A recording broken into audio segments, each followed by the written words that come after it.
Hello and welcome to Detective Comments. This is the Batman podcast from the Comic Crush, where you guys get to choose the themes of the comics that we read every week. So, as you know, we're pre-recording all episodes. We don't know what order you guys are going to pick the themes in. So sometimes some things will seem a little bit odd given whatever we talked about the week before, but don't worry, it's that's by design, I think. Anyway, let's say hello to Hemen. Hemen, how are you, man? I'm not bad, thank you. How are you? I'm good. Got a couple of treats for listeners and watchers this week. From they're about 10 years apart in publishing space history.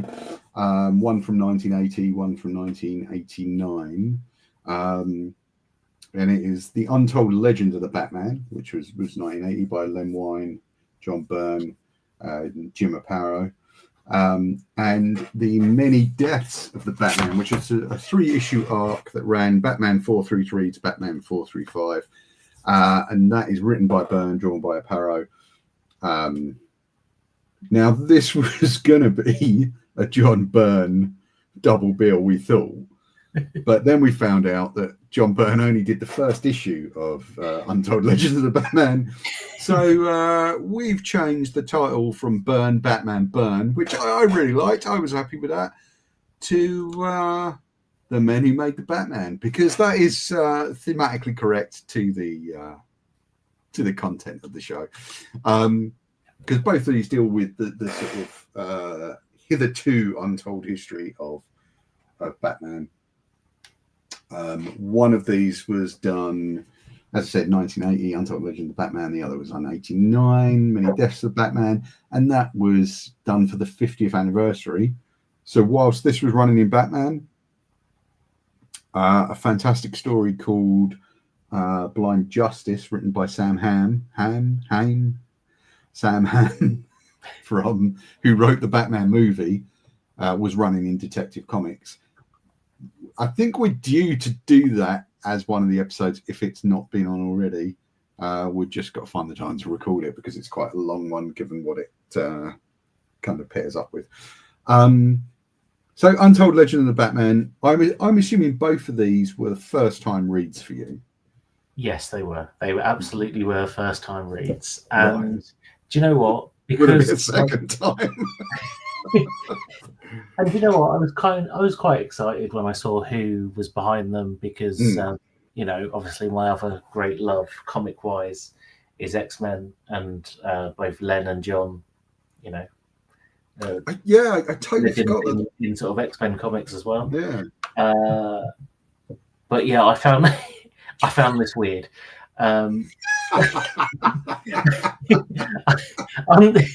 So I mean, I'm going to describe Untold Legends of the Batman as.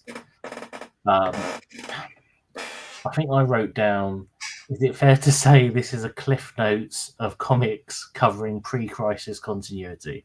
Because there were many moments in these books where I was scratching my head and thinking, wait, what? Like this doesn't gel with how I imagine Batman's backstory to quite be. Right. So I'm not fully up on my pre-crisis comics history, and quite frankly, I don't intend to be. I'm 50 years old now. I'm not going to go back and read, 50, 60 years worth of comics just to garner some bit of knowledge over, Well, I think, luckily, they produced these 3 issues to fill you in on those 50 years, clearly. So, but I want to start with, we've got to talk about the fact that it's 3 issues, because this, I don't know if you know some of the backstory on this, it's only ever the second mini-series, I believe, in comics, in mainstream American comics. Oh, okay. The first was also done by DC, and that was World of Krypton, which I think was also 3 issues. There was a later series also called World of Krypton a few years after this, which I think is quite distinguished because it's either written by or has art by Mike Mignola in. So it's quite early Mignola stuff, but still, I believe recognizably Mignola. I can't quite. That would explain. I think the first cover was sort of touting it as a collector's item. Yeah. So that suddenly makes sense. The mini series was something they lifted from TV. So back then, you would get, obviously, TV would take two forms. It would be the 22 or 24 episode series, and that would be syndicated out. They'd try and do 5 seasons to get to the 100 episodes, because that's the kind of golden number they needed to be able to sell to hundreds of other TV channels. And then along came the mini series, which was short form, usually based on a hit novel. So you're looking at things like the Thornbirds, Cain and Abel. I used to watch these things because I grew up with because I grew up with like loads of sisters. Like, so I've got loads of sisters, and of course they would take control of the TV. So you really had no choice about what you were watching. So you would watch all kinds of melodramatic romance things about some married woman falling in love with the local priest and all that kind of stuff. And they probably did inform my tastes quite a bit back then. These equally have a lot of melodrama, especially Untold Legend of the Batman. So 3-issue series. What Len Wein wanted to do was kind of tidy up some Batman history. And when he came back on, so I think he'd been over at X-Men, as you say, over at Marvel. That contract had finished. He came back to DC, where he created Swamp Thing, or would later create Swamp Thing, or had created. I think he'd already created Swamp Thing. And then he got this. This was his first book. I don't know if he was the writer on Batman at the time, and that's why it was given to him. I'm unclear about that. But John Byrne, who was also drawing, I think he was actually drawing X-Men for Marvel at the time. He would have been, with Claremont. So then he had a scheduling conflict and couldn't do past the first issue. Jim Aparo stepped in from Brave and the Bold, and the rest is history, because Aparo on Batman is a long and storied kind of thing, and in fact he draws the second book that we're going to be talking about. Now, in reading this, what it read to me, because it does play quite fast and loose with some elements of the history. It's not the one that introduced the idea that Bruce's father was the first person to wear a bat costume in Wayne Manor. That came from a much, much earlier sort of Golden Age book. But there are elements introduced that are crazy. I mean, for me, the big one was Bruce Wayne as Robin. I had whiplash looking at that. Yeah. But again, I do wonder, there'd been several hundred issues of Batman and Detective Comics before this. I do wonder so was this introduced in there, or was this taken from like one issue from I don't know. I think it was introduced in this. Okay. Because if nothing else, I felt reading this, it showed me what a great job Mark Waid does when he does these like histories of Marvel universes. Like, he does a fantastic job with those. I found this quite dense. Like, a lot of information was being thrown at me, and on many occasions, like this Robin moment, I would sit back and be like, wait, what? Like, because I'm just going into my mind thinking, is this new, like you say, is this new information, or is this from, earlier Silver or Yeah, Golden Age comics that I've never read?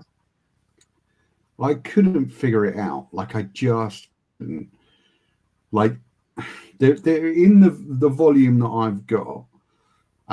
There is a kind of potted history of that time period. So I got I'll just show you for the camera.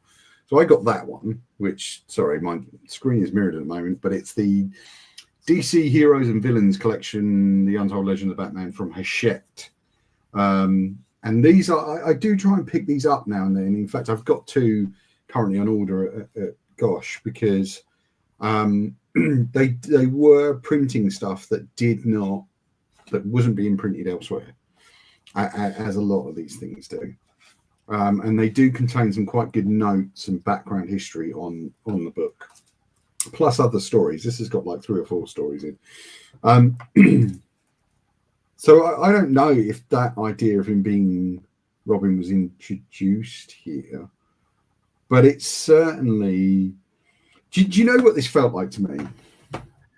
It felt like it's 1997 and someone goes, we need to reinvent Batman. Yeah. How are we going to do it? We're going to tidy up all this. How are we going to do it? Okay, this is how we're going to do it. We're going to make him, first he was Robin. We're going to give his dad the Bat costume, originally like a costume party or something. And it's kind of the stuff you would do if you were coming in for a cool reinvention. Yeah. It does smack of look, we have to pitch the movie. We need the broad strokes of the screenplay. How do we tidy it up and make it make sense in a 90-minute film? Well, how do we do this? Yeah, that's definitely what it feels like.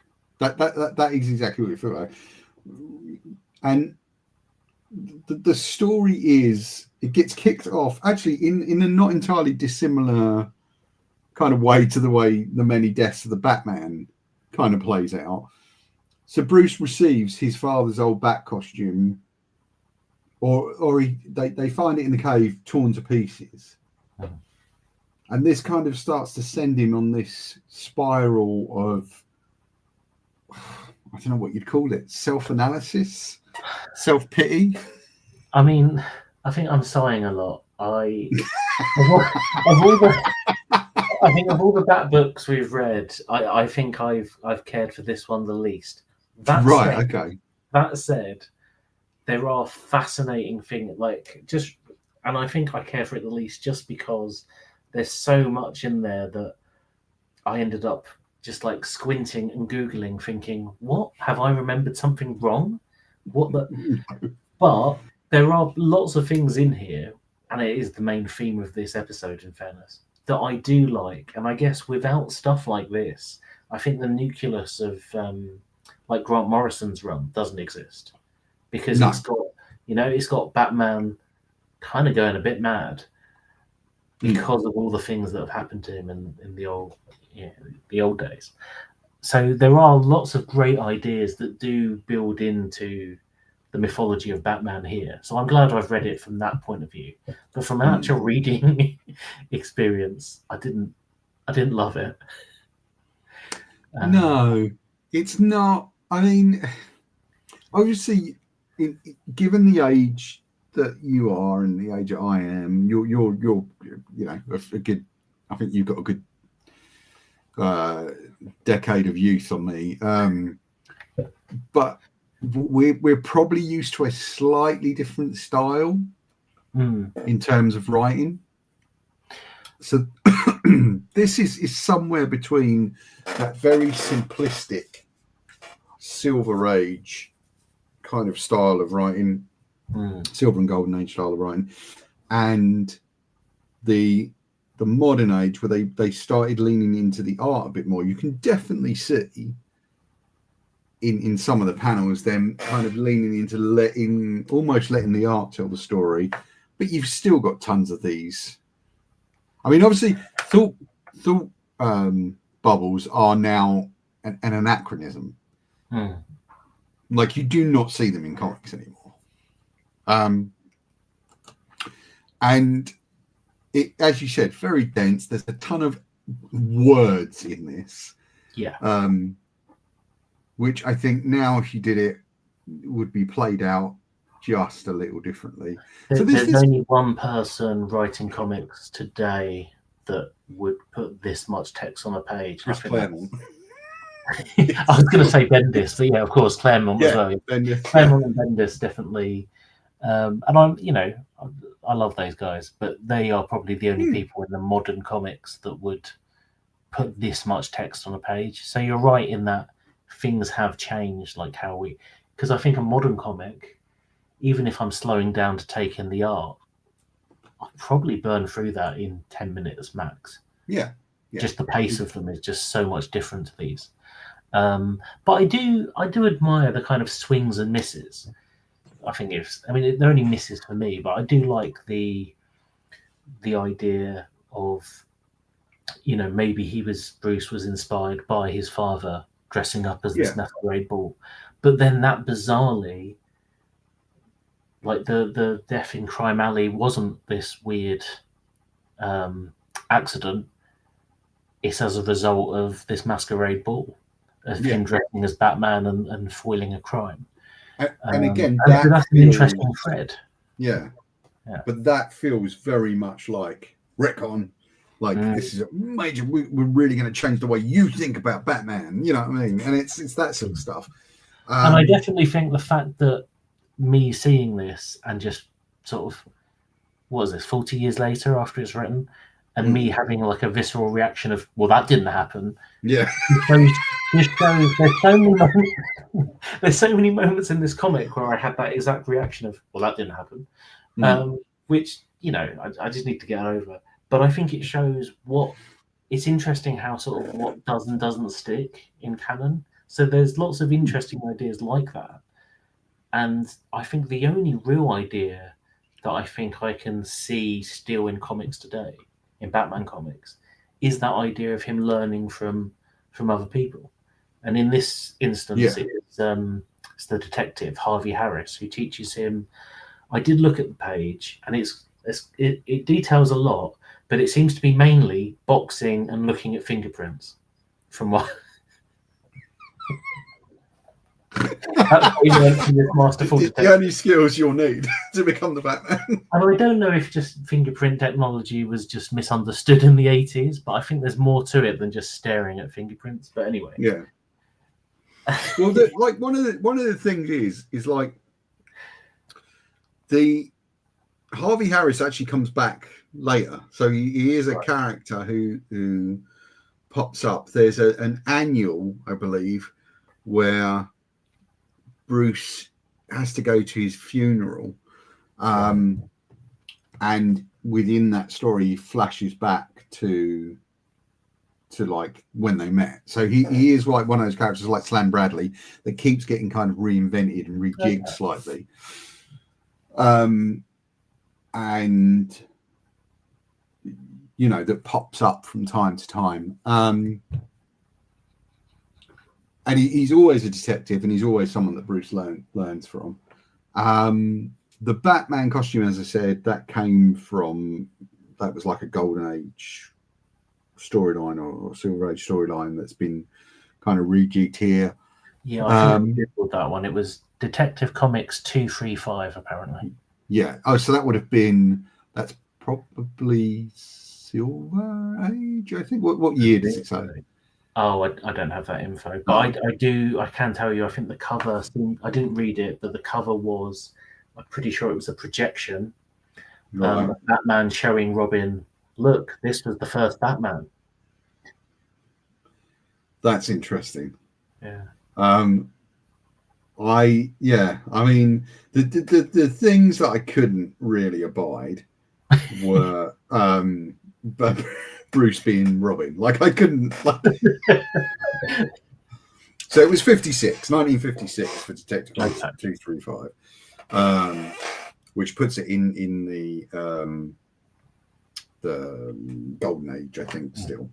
Okay. I mean, him as Robin was just like He's Well, absolutely. wasn't it because you're as brilliant as a Robin Redbreast? I think is the quote from Harvey Harris, and that's where the name comes from. Yeah, Right. just Okay. absolutely. I googled that saying. It doesn't seem to be a saying. And also, I still actually don't know. It shows the limits of your knowledge, no matter how many of these things you read. Yeah. Why Robin is called Robin? Doesn't I he? think Doesn't they he mention that continually. he? Oh, yeah, I like that because Robin Hood is my favorite or something. Is like a throwaway quote. I'm sure he I said. can't remember what it is. I don't think even DC have officially decided, because I'm sure that gets rejigged every few years. Yeah. Like we know why Nightwing is called Nightwing. That's fine. We've got that's the Superman thing. But I just absolutely baffles me. Well, like you say, it doesn't matter how many comics we read. There's always gaps in our knowledge. So I reckon that's the cue for some listeners to let us know why is Robin called Robin. Yeah. So let's see if there is some consensus, because we will also accept. We will also accept bald-faced lies on this. If you could make us laugh with a completely bald-faced lie about why he's called Robin, I might even send someone a prize, as long as it's based in the UK. But yeah, because I just we need to laugh at something other than the outlandish liberties these comments are taking. I mean, some of it is fascinating stuff. They recap the origin of the Joker, which we've talked about when we did our Killing Joke episode. They recap Alfred's kind of origin and entry, which is I was wondering. Yeah, so I was wondering, was the sort of World War II army resistance fighter, was that born here, or is that from earlier comics? Or... I don't know, because Alfred, I didn't like the history of Alfred. I'll give you what I know or what I can remember. Alfred did not start off as Alfred Pennyworth. Okay. He started off as Alfred Beagle, and he was a sort of fat, kind of chortly, kind of kind of butler. Now, I don't know if they then retconned Alfred Pennyworth into Alfred Beagle, or they just replaced Alfred Beagle with Pennyworth. There is a Batman 0 Hour story where the old Alfred reappears because of all the messing about in time in the 0 Hour event. But I don't know if the World War II stuff was introduced then. Certainly, he was always an actor, I think. Okay. Because I love that as well. Like some of the other stories we've touched on, they definitely. I think we were the ones where Alfred was trying to teach Dick how to be a better Batman, was leaning into sort of the theatricality and things like that. And I love that little touches like that have followed through, 50, 60 years of the character.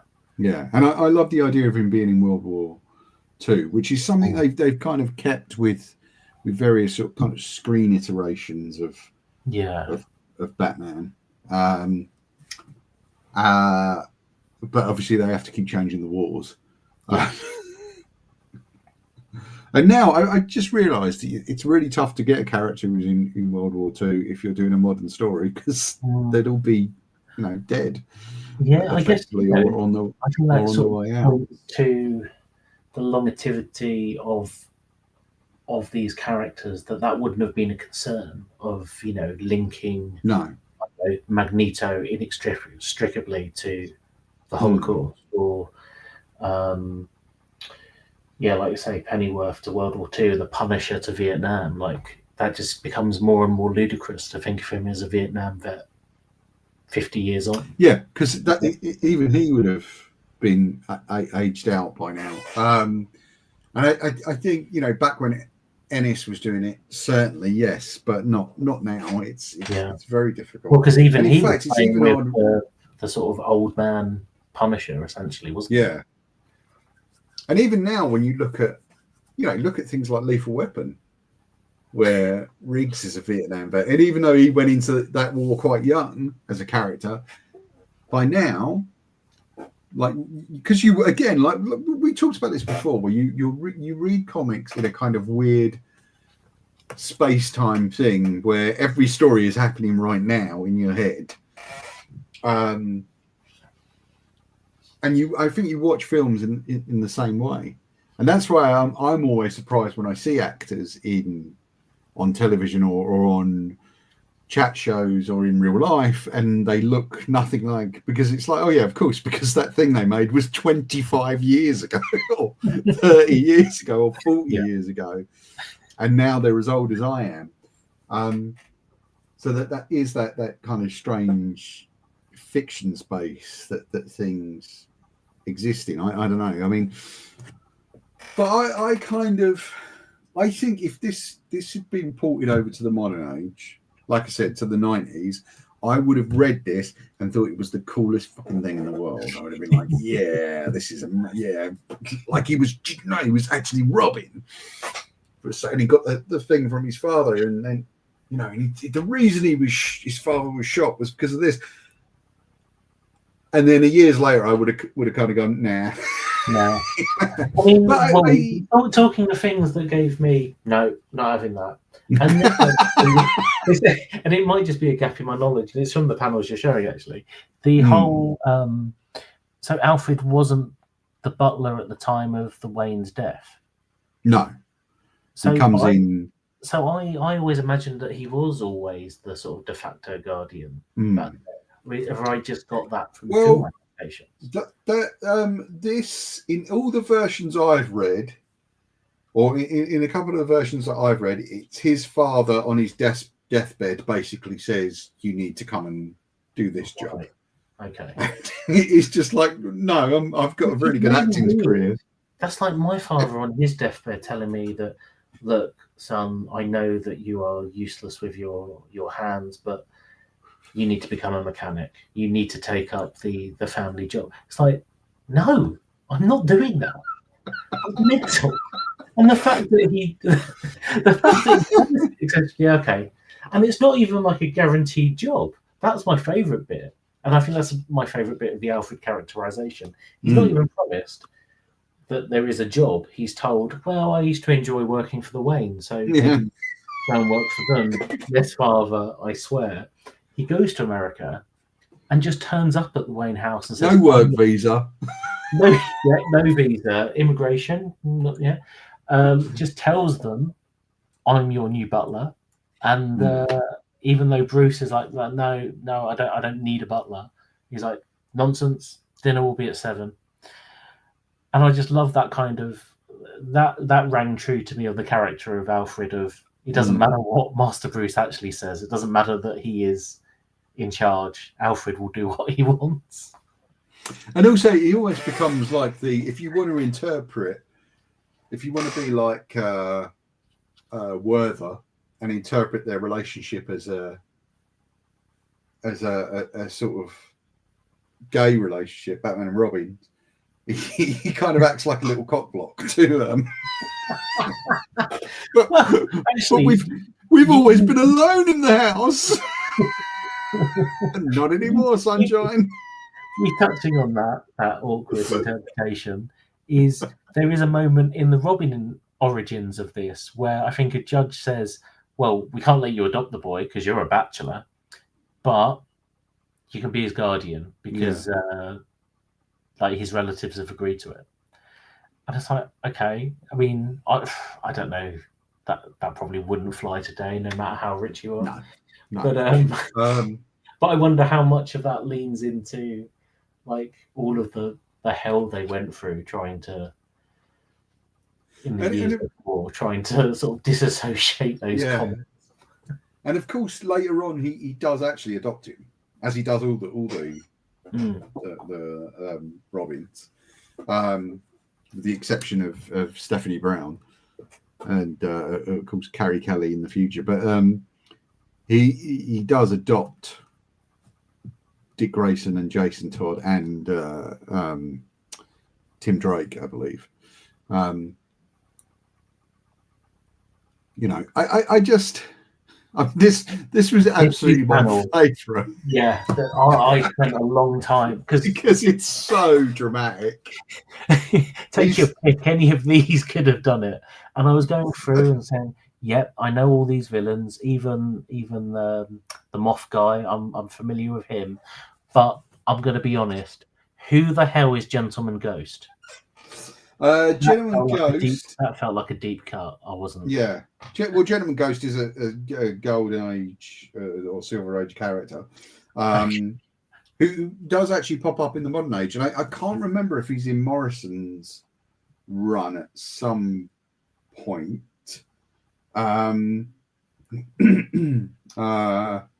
But yeah, Gentleman Ghost is a canon character. Professor Milo, I don't know. Can't really see. He's sort of there's Gentleman Ghost. So Professor Milo is kind of over here somewhere. Okay. Tweedledum and Tweedledee are of course just right there. Although I think they're usually associated with the Mad Hatter. Yeah. I mean, the Mad Hatter was very different at the time this was written. He comes in later. Sorry, the Mad Hatter didn't exist, but the Mad Hatter comes in later. And he's very different from like the modern versions of the Mad Hatter. But what I love about this is Bruce. Bruce is such a drama queen. You want suspects, Alfred? Take your pick.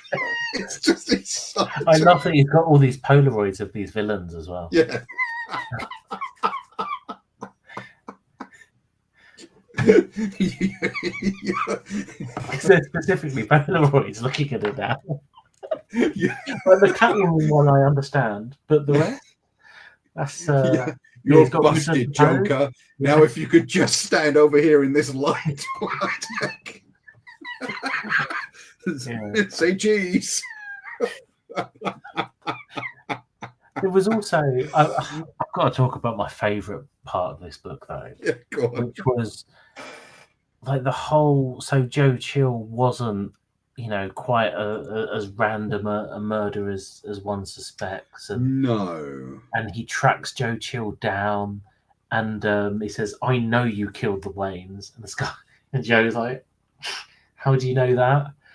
And he rips off his mask. It's like, "Because I'm Bruce Wayne." So, well, yeah, okay. But then, and then Joe Chill panics, runs out into. I couldn't quite work out what it was supposed to be. There's lots of, I guess, mobsters dressed as delivery people. But anyway, he tells them, "Oh my God, I'm responsible for the Batman. I killed his parents."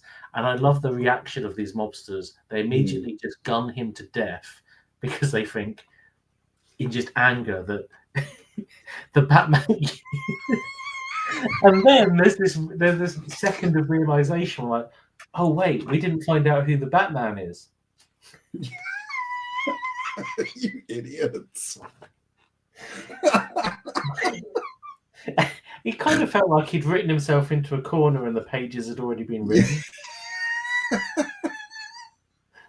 I mean, it's a lot of fun, and it's not. I'm not making it more dramatic the way I'm describing it. I'm describing it from the page. Yeah, I do want to be clear. We are not taking the piss out of the mighty Len Wein. Len Wein, he's a terrific writer and responsible for some stunning comics. I think kind of what we're laughing at is just the incongruity of it in comparison to what we know as Batman. And also, I think that's the biggest thing, isn't it? It's when you compare because actually, I guess the tone of this is in keeping with all the stories it is, I guess, homaging or trying to fold into one cohesive narrative.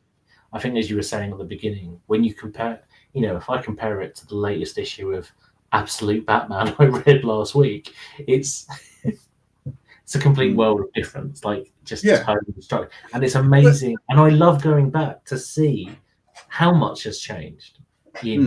This is 40 years old. It's incredible. Yeah, but how much stuff is this is even older. It's about 45 years old, so it's 1980. So, and I mean, you get a revised Batgirl origin done in like two or three pages. that's an interesting one for you. So the Batgirl thing is interesting for me because when you look at the way this is drawn, and in fact they do say it in the text, Barbara falls madly in love with the Batman. And I remember jumping forward to all the backlash, including from me. Like I was angry at it. All the backlash that Brian Azzarello got for writing the Batman Batgirl love story and sex scene into and there the was Killing Joke animated movie. Yeah. Yes, that's and you know, it's like it's kind of been there for a long time. So I mean, maybe we gave him too much of a hard time on that. But yeah, I wonder like how long. It's weird. It's almost like the sort of collective memory of canon. Like how long how far away from something not being referenced, unless you're Grant Morrison, like most people forget it, right? That is fascinating because I do remember the absolute online outrage, and I think I haven't seen that, and I didn't really get too bothered about it because I didn't watch it. But I remember my immediate gut feeling was I don't like that. Yeah. Which is again is fascinating when you read it here.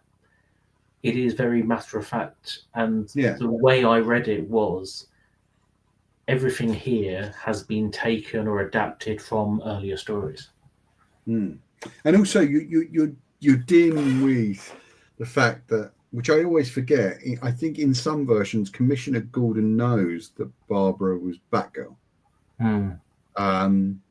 I mean, probably by dint of her running around with all very identifiable hair flowing out of the costume. Like an idiot. Couldn't have cut that short or done it up in a bun, could you? But he knows that she's Batgirl. So that's kind of interesting. It's nice that they stick to the OG origin though, with Killer Moth and things like that. I was going to say as well, actually, of me laughing. There are a few other moments I was really laughing at in this, and I think you're right to point out. Yeah, I'm not mocking it. I'm laughing at it the same way as I loved when you look at those really early books of Batman, where he just kicks someone into acid. Like I love how things have changed, and I think it's fascinating to see the difference because. Essentially, you look at this, and it is the same Batman that we still love now, but maybe there's only 4 or 5 elements featured in this book that have stuck, but have grown into other things. So, you know, Bruce Wayne learning from other people. Here, it seems like he's just had one mentor. I think if you were to ask anyone that's read any amount of Batman, they'd probably be able to list about 15 or 16 different people he supposedly learned from. But it all seems to have started with this idea. So the alter ego of Ra's al Ghul in Batman Begins, so Liam Neeson's like Ducard character, that is a canon Batman character. And that comes from the story that was running at the same time as Many Deaths of the Batman. Blind Justice. That's where Henry Ducard was introduced. And he was one of Batman's mentors. And there are so many, and there's been a few stories that I hope we'll get to in the second season, or maybe even future seasons if we carry on doing this, where they go back to some of his mentors. And in fact, Many Deaths of the Batman we're going to talk about. Here, there's also, lest we forget, the racing driver who builds the Batmobile for him, which is it's a stunt driver, isn't it? And Robin just phones up and goes, "Yeah, we've broken the Batmobile. Gonna need another one. Can you put a rush on that?" He's like, "Oh yeah, no problem." No problem. Which I'll is get that back. interesting because I do. Yeah, there have been. Yeah, there have been mechanics and people that have worked on cars throughout Batman. But I guess again, my age, I've always. I think all the media and the books I've read, it was always sort of Batman working on his own vehicle, to the point where one of the first books I might have read might have been Hush, and like the whole, without spoiling it, the whole sort of twist revolve on a certain character who meant absolutely nothing to me because I hadn't come across that character before. He's a great character, and whereas, yeah, for like people who had been reading, I guess at the time or years before, that must have felt like some kind of betrayal, or that must have felt like a deeper twist. But I remember just sitting there thinking, I don't understand what. And please, folks, anyone in the comments, please avoid naming that character just in case in case there are still people who haven't read Hush or haven't read the other issues, Detective Comics, I think it was, it pops up in, with that character in, like that. Like, don't name him if you know we're talking about rather. Can we just talk for a few minutes about the ending? Yes. Yeah. Okay. There's obviously he gets the costume back at the beginning, completely shredded, and they find he gets it sent to him as a package, which is interesting in itself. Package in the Batcave. And he thinks, and Alfred tells him, "Oh, no, the costume's in one of the display cases. I dusted it yesterday. Yeah. It isn't. Display case empty. Spoiler." And there's a note on it saying, "This is only the beginning, Batman. Before I'm done, I will destroy you." But as it turns out, he's not actually. There's not actually anyone. Yeah, the notes I wrote were something like, "Oh, so is this another Mad Batman story?" But then I'm not quite sure it was, because I mean, I don't know if schizophrenia and paranoia were misunderstood at the time, but I think it seems like he suffered some kind of concussion from an explosion. Which again, I was flipping through trying to understand when that explosion took place. Yeah, maybe before the story it's just a bizarre ending, because it almost plays out like you've seen the game, right, with Michael Douglas. And yeah, it is a bit. Yeah, there's a moment at the end of that. You might be overselling it now, comparing it to the game. Yeah, it will. Yeah, I mean, one of those two things is okay, and one of them is excellent. I'll let you guess which one's which, folks. But, where Sean Penn goes to him, "We had to do something, you were becoming such an asshole." And it's just like, that's effectively what this is. Yeah, I think ultimately... sorry, Batman, you're an arsehole. You've been acting like an arsehole. That's the book you really want, isn't it? I don't think I can... You're being an arsehole. So, yeah, just in case people haven't read and this discussion and our chuckling has made you curious, go and read it. But full warning, I'm about to spoil that ending because I can't not talk about it. So yeah, fair warning. Go for it. Go on. But essentially, it feels like once again, this comic proves that men would rather have their ward dress up as their dead father in a masquerade outfit than go to therapy.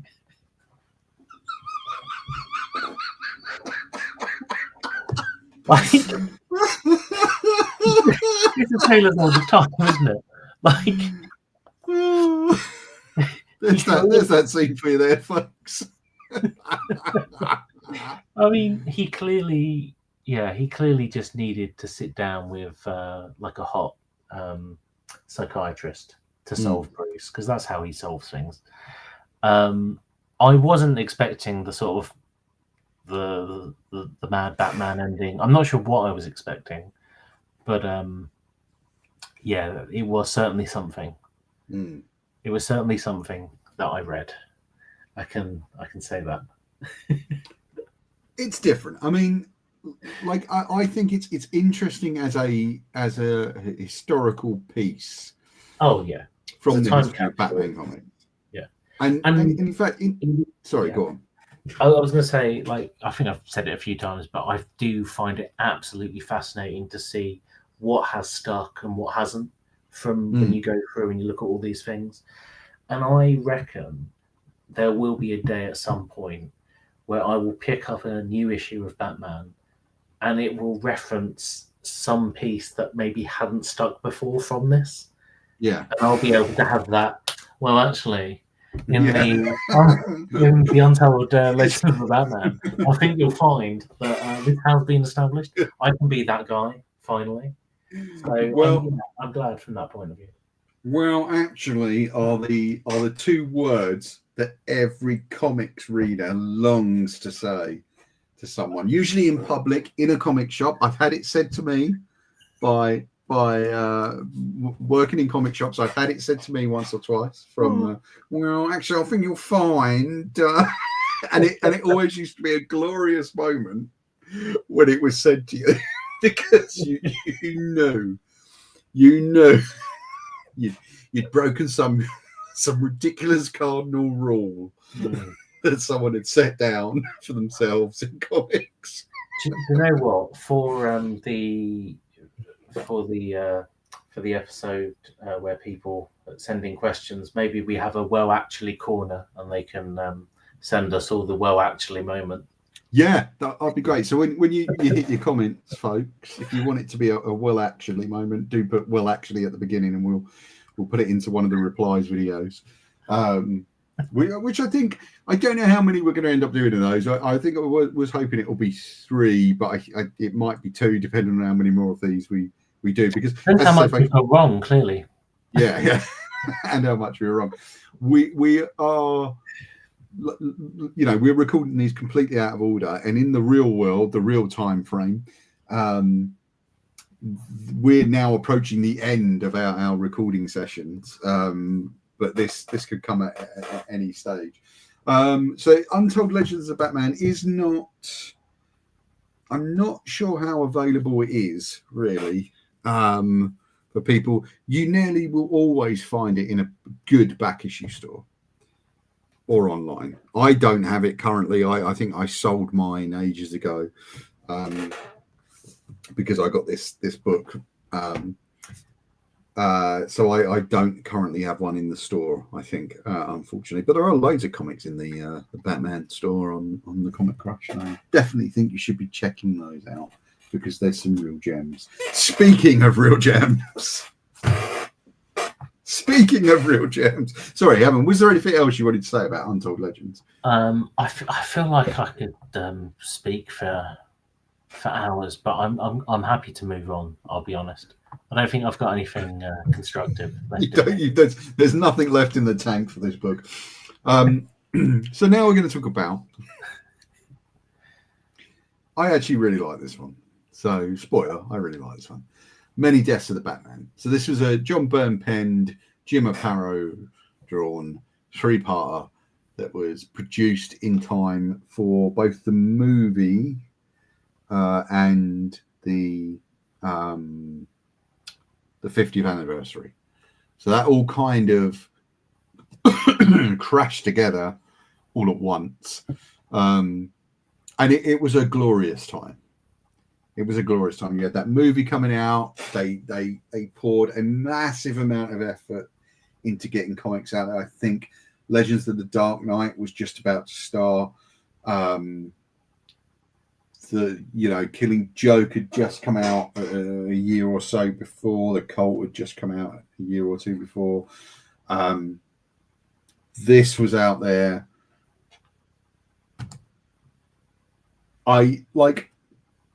I really enjoyed this. So we've got to talk about how this is laid out. This is the first time read for you, right? Yeah, it was. It absolutely was. And now, my first take. Well, actually, maybe I'll let you describe what it is first. Now. Well, so it's a 3-issue miniseries in which the Gotham police start finding bodies of men dressed as the Batman, who've been killed in bizarre ways. The first one is crucified, which is pretty strong, I think, for an opening gambit, the crucifixion. And at first they believe the Batman to be dead, but then they discover that someone is sending someone Batman costumes, making it seem as if they're going to be paid to wear this costume, and he's offing them. They're all men that are kind of the best in their particular fields, as Commissioner Gordon discovers later on in the story. Gymnasts, expert, like bomb experts, poison experts, crossbow experts, Olympic cross. I don't even know, Olympic archers. I don't even know what they call it. He's just like a sportsman who happens to use a crossbow. I never quite got to the bottom of that. Various people, and it's discovered in one of my favorite scenes, because I think I remember talking to you about this before, that they are all the men who trained the Batman. We'll get to why I like that scene in a bit. So this is Many Deaths of the Batman, ran for 3 issues, 3 parts, just a 3-issue arc in the Batman. This was partly what was great about that period, was they just ran the stories in the main books, and they were just arcs or single issues. And you got fantastic stuff every month. What's fascinating about this first issue, and I didn't remember until I started flicking through it again this morning, is that it's nearly entirely dialogue free. I think it's completely dialogue free. Yeah. So I think there's one line of dialogue in it. Okay. Which I will try and find. Yeah, so Gordon is alone with Batman's body in the morgue, and he just says, "Get out," to everyone there, so we can unmask. It's quite powerful, as it being the only line in there. Yeah. And up until this point, we've only seen one Batman body, so it's definitely playing on the idea that Batman is dead. And it's all happening in complete silence, no text, no description. And it's almost like the first issue is called A Period of Mourning, and it is almost like a period of mourning. And it's fantastic done. You get some great dramatic John Byrne faces. I mean, let's have a look here at this. That's a glorious set of panels. Look, the dramatic, not John Byrne, sorry, Jim Aparo faces. The shocked face on the bum there, the shocked face on the cop there. It's great. I love it. And there's the crucified Batman. It's just done so well. I love this thing where they take him to hospital, so he's still alive, and they think they're going to unmask him, and this guy stops him from being unmasked. That is great. And you also got some fantastic bloody covers with this. So I'm just going to go back to this for a minute, because the unmasking thing becomes quite an issue with this, because of course everyone wants to know who he really is. But it does play on a long time thing. So Gordon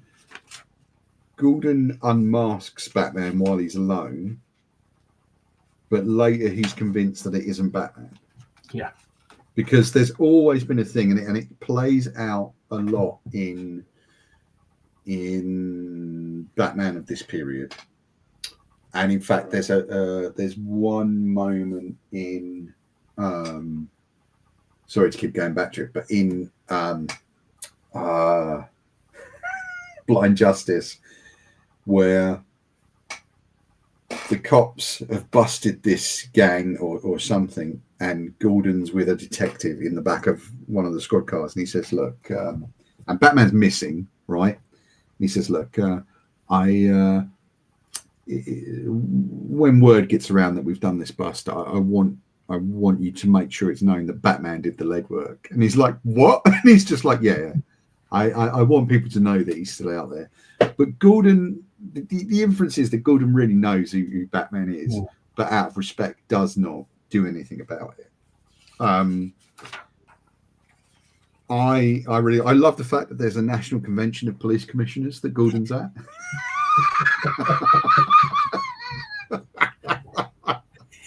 Which I think has been used a few times. Like, as a plot device, this has been used so many times. It's in the Batman Spirit one shot that Darwin Cook did many years later. I don't know if you've probably got that in the Ego book there. I think Gordon is at a police commissioner's convention.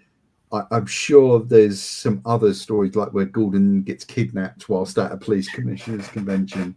Nothing ever good happens at a police commissioner's convention. Just don't go, Jim. Who's organising? Who's organising this convention? Is it the Joker? Probably, yeah. The mob. Well, I mean, my main takeaway from reading that first issue was I had arrogantly thought that the first silent issue in a mainstream comic book had been that Frank Quietly and Grant Morrison X-Men book. I mean, because that was certainly the first silent. Oh, enough said, yeah. That was the first silent, Marvel or DC comic I'd ever come across. Right. So I didn't realise there had been books before. Had this been a common thing? Because I can only think of about 5 or 6 since that X-Men issue. But 2 of them have been in X-Men books. I think there was a Hawkeye one with Matt Fraction, with the pizza dog. I remember possibly the Fantastic Four funeral issue with Hickman, maybe that was silent. But I can't think of many other silent issues like modern. So I'm just wondering, was this the first of its kind for DC? I doubt it was the first of its kind. I'm sure it's been done in a lot of books. It was probably done in quite a few European books, because a lot of those were kind of leading the way. It isn't something you'd see a lot because, I mean, you're paying the writer to write dialogue, and I think it's a bold choice. I can't remember. I don't remember them ever making a big deal out of this. Okay. Like I said, I forgot it was silent until I picked it up this morning and started reading it again. And I think like the first 5 or 6 pages of the second book are silent as well, and then then it's almost like an editor's like, all right, cut it out now. And then it starts getting really verbose. But I think it's quite a powerful issue. I thought it was incredibly well done as an opening issue. And then, you get to the second issue where things start to be revealed, which I quite like the speed and way that they're revealed. And of course, just for your viewers' comfort, for the reader's comfort, you get to find out that Batman is, well, you kind of get red herring into Batman is chasing a villain across the rooftops in Paris. They fight and head into the water together, fall into the water, and then the body of another Batman is dragged out of the water. And it's a really nice bit of editing. And as you say, it's up until that point, it's silent. It had one of my favourite moments where someone holds up a French newspaper to Batman, and it just says Batman Mort. Yeah. And then I had to really try and shut it down, but I kept hearing Rob Brydon from The Trip in the back of my head saying, I can't bury another Batman. And I really had to shut that down, but it was really lending itself to the amount. What was the context for that? I haven't seen The Trip. I think it was Rob Brydon and Alan Partridge, and Steve Coogan even, are having dinner, and they're trying to out Michael Caine each other. Oh, yeah. And they're just doing lines from Michael Caine films. And clearly he couldn't think of anything memorable from Batman or The Dark Knight. So he just keeps saying, and I'm not going to do the impression, but he just keeps saying, I can't bury another Batman, Mr. Word. Brilliant. Basically, there's so many Batman bodies. I mean, another question was, how are they getting such good costumes? Well, they're being sent them. They're being. But there were so many dead Batmans. I was like, oh my god, can't bury another Batman. But I did. It was such a weird idea of sending people the Batman costume. They dress up and then be killed. I guess it explains, why there's all these dead Batmans. But you kind of let it go. But it does play into that amazing idea of, there's so many people have gone into teaching Bruce. Like, Bruce is supposed to be the best at all of these things, essentially. But he's learned from the best to hit that level. And like, I like the fact that the guy they drag out of the water in the second issue is like the greatest, apparently America's greatest stock car racer, Mark Jenner. Right. Who was paralyzed in a crash 5 years ago. And Gordon goes like, yeah, I don't think this is Batman. And the coroner, who even dropped a Quincy reference, which would have been big at the time. It's just like, well, why not? Because when you think about it, a fake paralysis would have been a perfect cover, and it's just like, yes, it absolutely would. Yeah. But I was wondering, like, do we think? What was the state of Jim's marriage at this point? Because why is he letting the coroner tag along? I don't know. So we've already established that Jim is, susceptible to the ladies. He's had an affair. Only one mind, because you don't really see him having relationships like that. But Barbara, his wife. Because that was another confusing thing as well. I always found that confusing as a child. I feel like I only worked that out maybe 10 years ago as a 30-year-old. Well, I think canonically, Batgirl, Barbara Gordon, little Barbara Gordon, is his brother's daughter. Yeah, so I was going to ask, I thought Barbara was his daughter, but it's his niece? Or have they changed the relationship? And I don't know if they've ever canonically changed it, but at some point he adopts her, I think. That was dealt with in an issue of, I want to say, Batman Chronicles, which is worth, I think it's like a post-No Man's Land one, where she's got the information about, there's some piece of information she's got or he's got. Yeah, so I've just looked. Anyway, like we've got off on a tangent. But it just says Barbara Gordon is the daughter of Gotham City. But I'm pretty sure in both books we've looked at today, it's mentioned that it's his niece. Yeah. I don't know. Anyway. I mean the whole sort of will they, won't they? There's a quasi kind of frisson going on between Gordon and the thingy that I guess they just couldn't deal with in 66 pages. It was just too much story. She's a good-looking woman. She's not an aging kind of. She's not like Quincy. She looks nothing like Quincy. But Gordon is always played as quite old in the. It's only later on that they kind of de-age him and stuff. So the people that get killed, Jenner, the driver, Stone, the demolitions expert, red herring there, Kingsley, the chemistry whiz, and LaSalle, the bodybuilder. So all people who've trained Bruce. And it's all, isn't it something like the method that someone is proficient in is the murder weapon of the next dead Batman? The previous. So the whatever the next one is proficient in, the previous one gets murdered in, or something. Although that kind of falls apart really quite quickly. And we have, this guy called Peter Allison, who's like a gymnast coming to like a Gotham gym. and he gets changed into a Batman costume under the illusion that he's going to be paid like $20,000 to work out in a Batman costume, but in fact he's just going to get assassinated. And then we're back to the silent pages, Batman Mall, as you bring up, which is so great.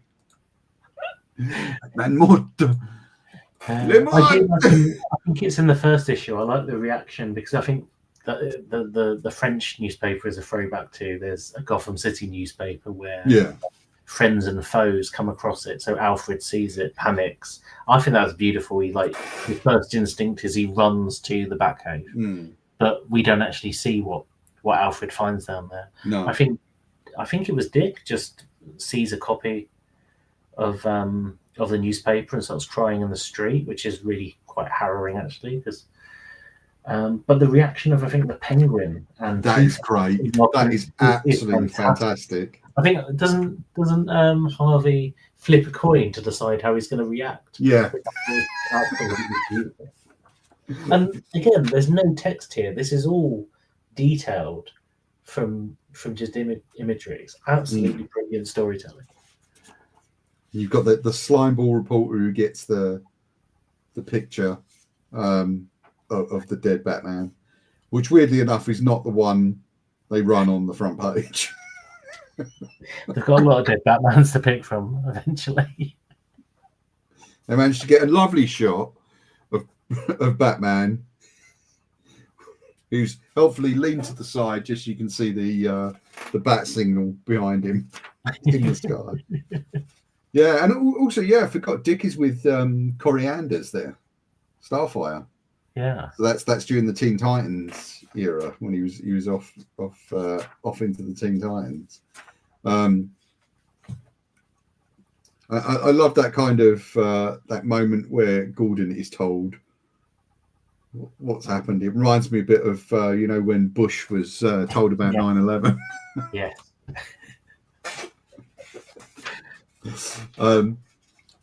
Sorry, that was a stretch, folks. I apologise. No, but that is a cultural sort of callback for us. That even though this completely predates that by 20 odd years. No, did you say this was 89? Well, anyway, it completely predates it. That is what you think of when someone delivers bad news in public. That long pause of what the hell do I do? Sarah finished a story about the goat or whatever it was he was reading. There's also, speaking of cultural touchstones, for me, so there's early stuff in Batman Year One where Gordon and the woman he ends up having the affair with, Sergeant Essen, are hypothesizing over Batman's identity. And the moments where they're in the back of the squad car, him and the coroner are in the back of the squad car, are like the moment that kind of reminded me of that, because they're hypothesizing over who's the Batman, what's going to happen, who's going to be killed. I do worry we're making it seem that Gordon is overly horny for finding out who Batman is, and that leads to him having affairs. But he's not. I think he'd probably like to have it confirmed. But I think as a detective himself, I think there's a point of professional pride in trying to work it out, and he obviously sees in this coroner, she's a smart cookie, the way she's deducting certain things. So, I mean, that's probably why they're hanging out, because he's thinking if he doesn't know who Batman is, he's going to work it out. Yeah, and they get sort of kind of slightly ahead of the killer, because they figure out the next victim is going to be this Raphael Di Giorda, who's like an Italian crossbowist. I don't know what you call that. And sure enough, he's dressed in a Batman costume when they turn up. And then the coroner starts hypothesizing that, in fact, Bruce Wayne is actually the killer, because he might be looking for some new kick, some new thrill, because Di Giorda tells him, I'm going to a costume party and this is what Bruce Wayne wants me to wear. So I like all that stuff. He gets poisoned through the suit, which I absolutely love. And we move on to Bruce Wayne. I like this whole thing with his costume. Like I love that. Like that's all really nicely done. Where it won't quite perform the thing it's supposed to unless the belt is clicked together. It burns up. You know, we see another guy getting killed in a hotel somewhere. There's really good stuff in this. And in fairness, it's one of those things you're reading, and I couldn't work out who. I mean, it doesn't give you any clues that you can possibly work it out. But I did like the journey it takes you on, and I absolutely adore the idea that the reason the killer is doing all of this is because they're so terrified by Batman's rogue gallery. They want to make sure that like everyone connected with Batman in training Batman is known to be dead, so they can sneak off into the sunset and like never be in danger. And so it's like big twist. It is one of the people who trained the Batman who killed. Sorry, folks, we should say that. Spoiler warning. It is one of the people. I was going to say, like, if they've managed to kill this many experts off, come on, they got to fancy their chances against the Joker, no? Yeah, it's also like, yeah, there's an element of that. Also, I love the fact that obviously the police sort of descend on Wayne Manor to protect Bruce Wayne, but he's got to get him out somehow. Got to get, you know, despite the fact he's got a hidden cave underneath Wayne Manor, you're not telling me he doesn't have other secret ways to get into that cave. But apparently he doesn't. He's got to go down the main staircase. Yeah. What luck! So Alfred's got to distract the police, which he does by popping a leg of lamb into wonderful. The microwave. I haven't used this microwave oven more than twice in the 3 years we've had the wretched thing. Well, Bruce is a billionaire. Like, yeah. I think it is a great trope of, you know, Bruce Wayne being stuck in the mansion with police, but he needs to be somewhere else. I always love that kind of. It's almost sitcom-esque, but I love the sort of, you know, there'll always be an elaborate way of getting out, and I love it when Alfred is the means of the deception. That always makes me laugh because you know Alfred is not happy with this. Yeah, and also like there is things like we talked about Alfred being an actor earlier. There's been stories where he's had to impersonate Bruce. He's had to impersonate Batman, where he's wearing like football shoulder pads and stuff. But he can apparently do a dead-on Bruce Wayne and Batman voice. I also love what this gives you in terms of texture of Gotham City Police. One, because they're all kind of portrayed as buffoons. So I think it's probably a bit harsh. And, you know, they're all portrayed like New York buffoons specifically, because Gotham has always felt like it's supposed to be New York. I think it's supposed to be something that's the size of New Jersey, even though I think it's well above that in space now. I think the geography of the DC universe could be a podcast in itself, because I always presumed that Gotham was the stand-in for New York, but then am I right in thinking New York also exists, or is that I think it did up to a point. Like Washington DC certainly exists. We know that from 10 Nights at the Beast and things like that. I think in the JLA Avengers crossover that was written by Kurt Busiek and drawn by George Perez, there's a moment, I can't remember which universe they end up in, but I think there's a moment in one of the crossovers where one of the characters flies off around the world quickly, and it would make sense for Superman, because I don't know what Marvel characters could do that. Not in the Avengers anyway, yeah, and comes back and goes, "Oh yeah, it's smaller. This world is smaller than ours."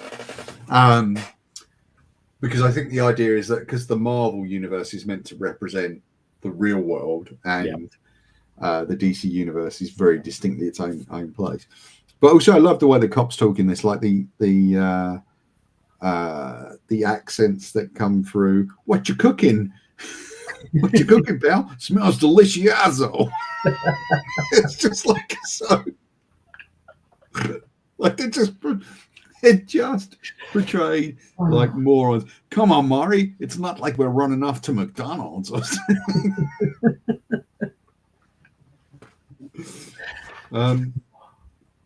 And they even call in the cops that are patrolling the grounds outside. Leg of lamb here, guys. Come on. And we start getting the kind of flashbacks to Bruce, training, and I love the way that Bruce's disguise is that his hair's slightly lighter and he's got stubble. Like, I love that. That is fantastic. I mean, there's great stuff in it. It's a solidly built, solidly executed story. Sorry, I've just got to the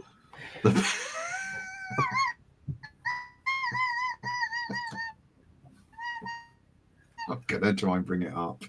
This one. Oh, okay. Yeah, I just love the hand on hips, slightly judgmental Batman. And what do we have here? It's only a real Batman costume if it's made in the Batman region of France. Actually, in fairness, you can tell it's a cheap knockoff Batman costume in this because it's our Batman. You can see his abs a bit more. They're a bit more defined, or they're in the shadow. This one is a bit loose. That's Primark at best. Primark Batman, yeah, it's ill-fitting. But like, again, as an encapsulated history of the Batman, it actually works really well. I was going to say, actually, like, it's fascinating. Were you saying there's maybe a 10-year difference between this and the first book? Yeah, so I think the first book is 1980 and this one's 89. Right. So I would actually wholeheartedly say, even though while discussing the first one, I was sort of exasperated and laughing, I do think they both have the same almost knockabout fun to them. Yeah. However, this later one, it's interesting to see in that 10 years, or maybe it's just a different style of writing. This Many Deaths has got, even though it is knockabout fun, it has got an almost more serious side to it. Do you think that's fair? Yeah, it still feels like a fun thing for kids. It actually feels... But it has a bit more to it. A bit more hefty. It actually feels less melodramatic. Even though it is very melodramatic. I mean, we're reading melodrama. These guys are writing melodrama. I just want to point out my favourite moment in this. I wonder if that aligns with my favourite moment. Go for it. Do you want to say yours first? Well, I was going to say, considering the Quincy references earlier, I love how he solves the crime in possibly the most Columbo way possible. Until there's only a few panels left, and it's very much, and this is how I solved it, Yeah. Just one more thing. And he just sort of lays down how he knew who the killer was, and you're like, yeah, push it, Batman. But it is very Columbo. Yeah, and so my favourite moment is, so Gordon and the coroner turn up at Bruce Wayne's mansion, Wayne Manor, and they, Gordon off screen lists off the 6 men that have been killed, and Bruce is like, "Oh, I can't imagine why. Surely there's nothing to connect any of these men to myself to the Batman. And no one has sent me a Batman costume lately. He gets the Batman costume, blah, blah, blah. But after the police leave, I'm just trying to find where it is. Is it something like, well, actually. Right, so this is it. So in the next issue,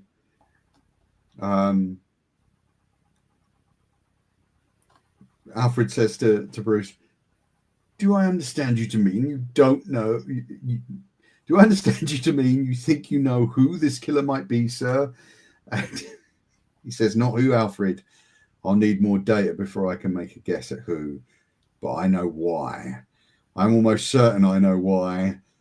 And knowing why is half the battle. Alfred says, I'm sorry, I've got to do this because I must confess that I'm completely baffled by this case, Master Bruce. 7 men of various ages and backgrounds, all murdered within the past 3 days, all wearing imitation Batman costumes. Can't you really can't put it together, Alfred? So, it's one bit where he goes, this is great. You know me probably better than anyone else on earth, Alfred. You know I'm never one to sing my own praises. I don't think that's true. But I'll say right now that keeping a calm, straight face as Jim Gordon read off those names of the murdered men has to be one of the greatest acting jobs of all time.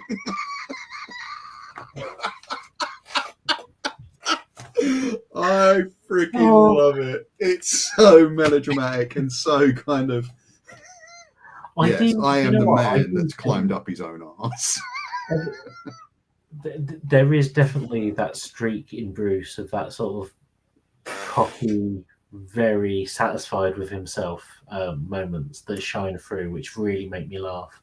And I'm trying to think if that's something that writers still do. I want to keep it in mind when I read sort of modern Batman. So I don't think they kind of poke fun at him as much. There's more sort of deference to Bruce. I don't think there's sort of as much humour. But I think one of the reasons Batman as a character works really well is how other characters react to him.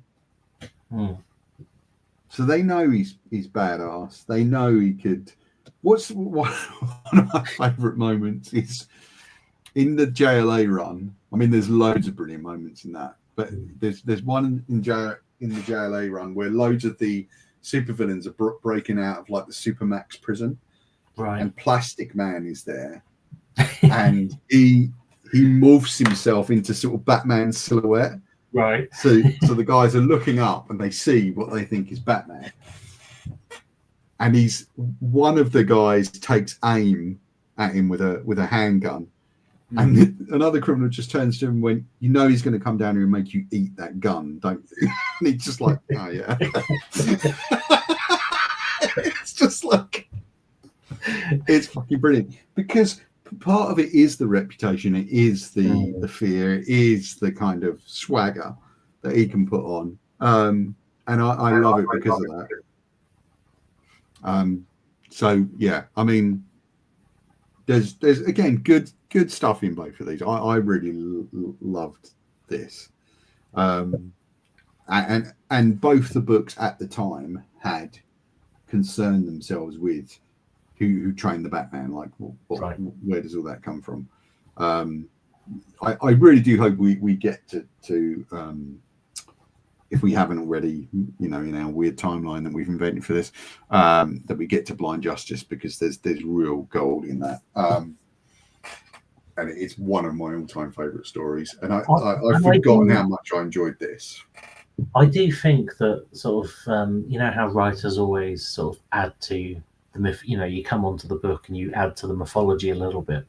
I feel like every other writer on the book adds like another one or two people that trained that can be a callback.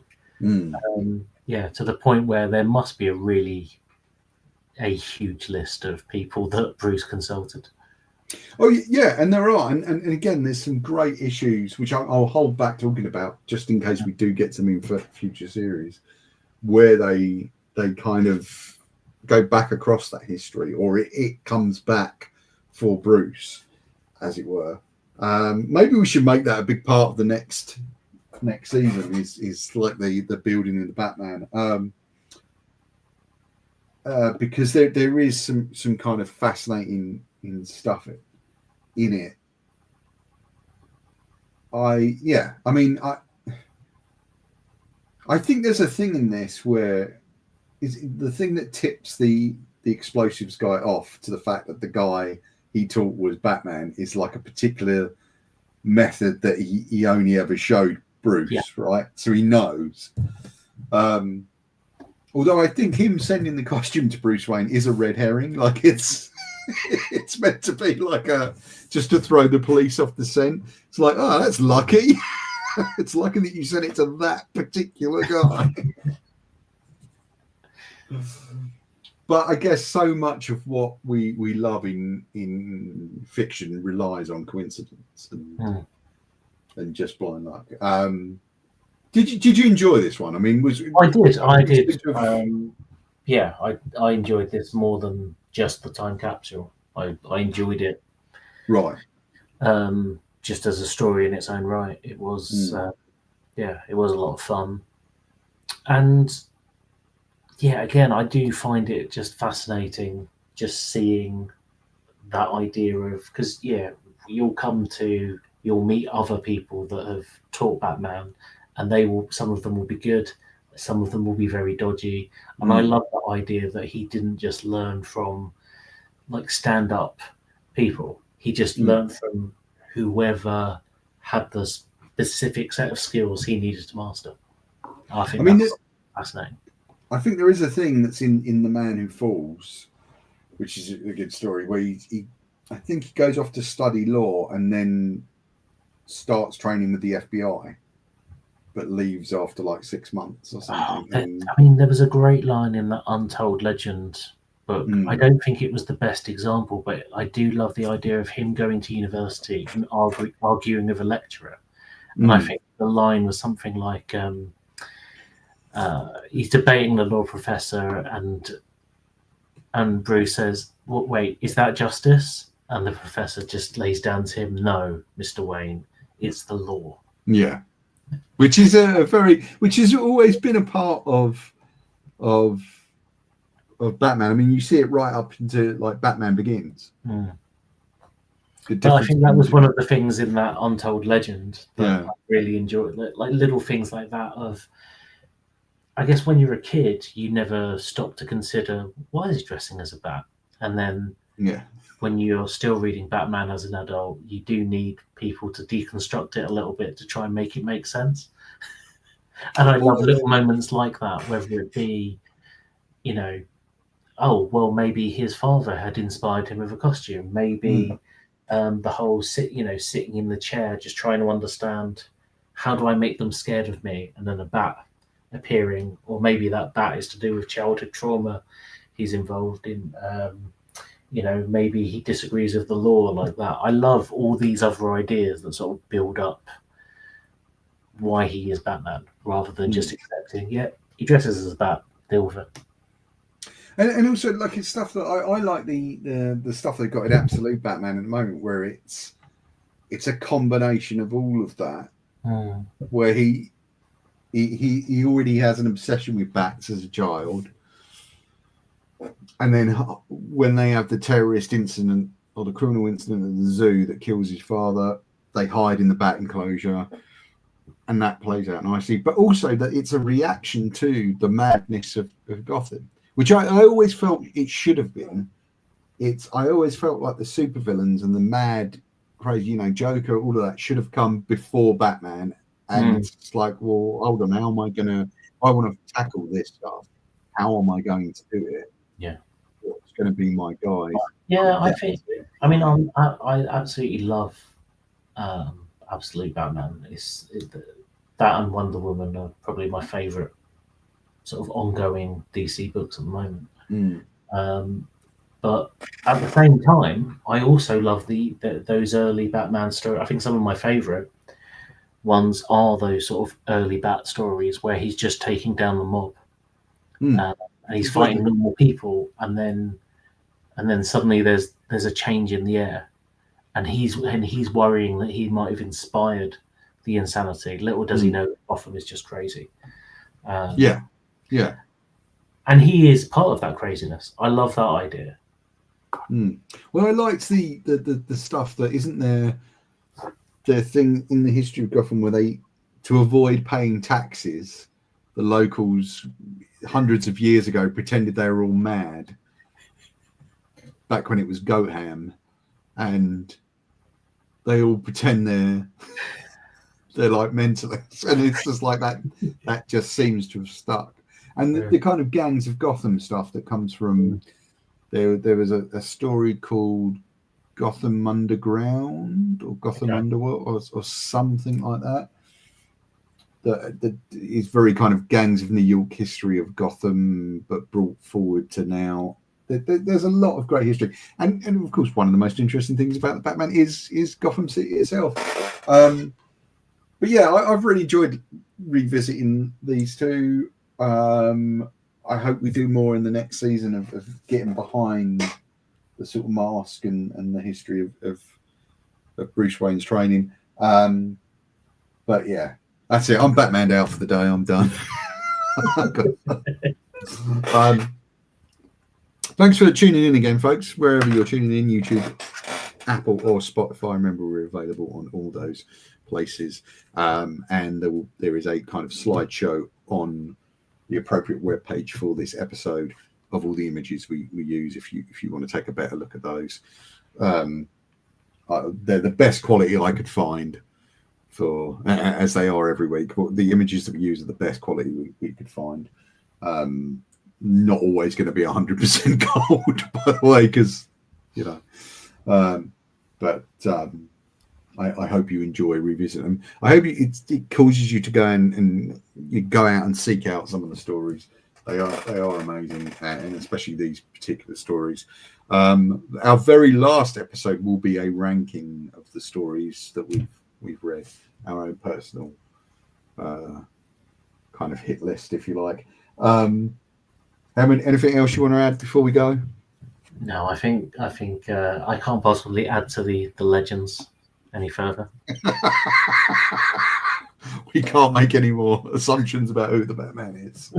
Right, folks, at thecomiccrush.bsky.social, at the Comic Crush on Threads, at the Comic Crush on Instagram if you want to follow us, or just the Comic Crush on Facebook. Remember to tune into all those if you want to keep up with everything we're doing. That's where we post first. And you can also check out all the stuff that's in our shop. Please do consider supporting the Patreon. It's very cheap, and it helps me do crazy luxury stuff like pay rent and buy food. So it's all appreciated. That's it from me. I'm out of here. Until next time, we'll see you, folks. Bye-bye. Bye.